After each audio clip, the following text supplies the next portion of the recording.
Saudara-saudara sekalian, salam damai sejahtera dalam kasih Tuhan dan selamat berjumpa kembali dalam edisi renungan hari ini. Saudara-saudari terkasih, hari ini Selasa 6 Juli 2021, pekan biasa ke-14. Referensi renungan hari ini diambil dari kitab Kejadian bab 32 ayat 22 sampai dengan 32. Dan bacaan Injil diambil dari Injil Matius bab 9 ayat 32 sampai dengan 38. Saudara-saudari terkasih, orang yang suka iri hati terhadap orang lain bisa saja melihat kebaikan sebagai ancaman baginya.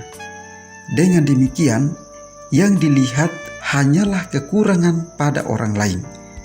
Sebaliknya, orang yang selalu berpikir positif terhadap orang lain, baginya kelebihan yang dimiliki oleh orang lain dipahaminya sebagai suatu bentuk karya yang membahagiakan sekaligus menjadi berkah.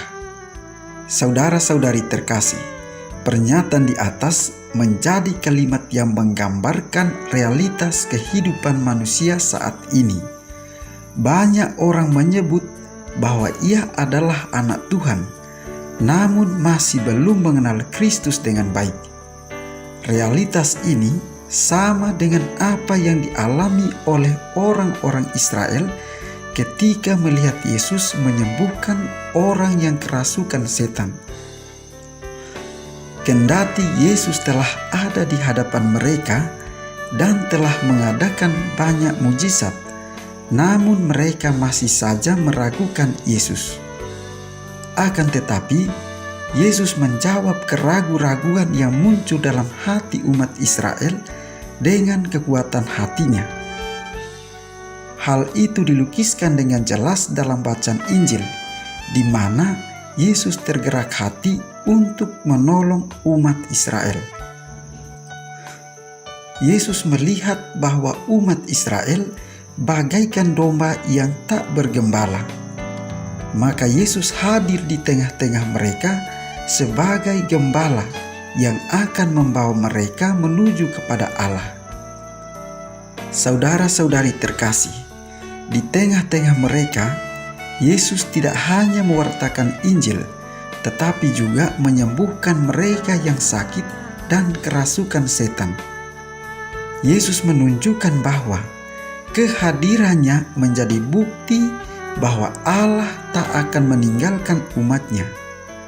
Oleh karena itu, Yesus juga meminta kepada para muridnya agar meminta kepada Allah, kepada pemilik tuayan, agar mengirimkan para pekerja untuk tuayan itu. Saudara-saudari terkasih, Yesus telah menunjukkan teladan melalui kesediaannya untuk melayani Allah dan manusia dengan melakukan tindakan kasih dan berbagi kebaikan bagi mereka yang membutuhkannya. Jarang ada orang yang berani berbuat demikian. Orang mengetahui bahwa yang baik itu berguna, tetapi berbuat baik membutuhkan panggilan istimewa. Maka murid-murid Yesus diminta agar meminta banyak pekerja dalam panenan kebaikan itu. Apakah kita sudah melatih hati nurani kita untuk peka akan hal itu, agar banyak orang dapat kita layani dengan hati yang tulus dan ikhlas? Saudara-saudari terkasih, tuayan memang banyak, tetapi sedikit pekerjanya. Kata-kata Yesus ini mengundang kita semua orang Kristiani untuk menjadi perpanjangan tangan Tuhan untuk mewujudkan kerajaan Allah di muka bumi ini. Allah dapat kita lihat meraja di muka bumi ini jika seluruh hidup kita digerakkan oleh belas kasih, saling membantu, dan menyempurnakan kekurangan dan kelemahan sesama, serta mau berbagi hidup dan memberi bagi mereka yang membutuhkan.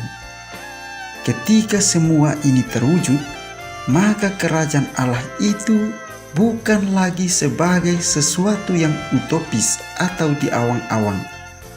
Semoga pesan Injil hari ini dapat membuat kita semakin mengenal Yesus, sehingga semakin banyak orang yang mau meneladani Kristus dan menjadi agen-agen kebaikan di tengah dunia saat ini.